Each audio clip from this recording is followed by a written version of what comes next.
Des sanctions qui sont dirigées des deux côtés. Du côté de la fédération sénégalaise, la fédération royale marocaine, plusieurs joueurs, des officiels pour des violations avérées du code disciplinaire de la Confédération africaine de football. On commence d'abord par les Sénégalais, comme le veut le communiqué lui-même. Le sélectionneur Pape Thiaw écope de 5 matchs de suspension officielle de la CAF pour comportement antisportif, violation des principes de fair play et d'intégrité, atteinte à l'image du football, ainsi qu'une amende de 100 000 $. Côté joueurs, Iliman Ndiaye et Ismail Assar, qui ont été entendus par le jury disciplinaire, sont suspendus pour 2 matchs pour comportement antisportif après cette rencontre pour comportement antisportif envers l'arbitre. La FSF, elle écope de plusieurs amendes. La première, 300 000 $ pour le comportement inapproprié de ses supporters ayant porté atteinte à l'image du football.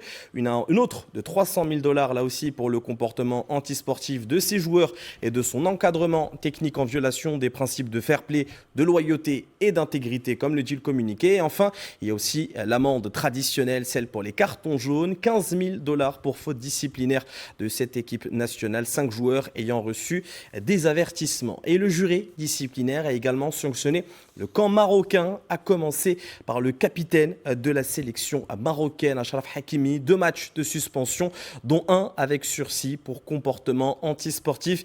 La plus grosse sanction côté Lion de l'Atlas concerne Smaïl Saibari. Ce sont 3 matchs de suspension ferme pour comportement antisportif et une amende de 100 000 $ pour le milieu de terrain du PSV Eindhoven.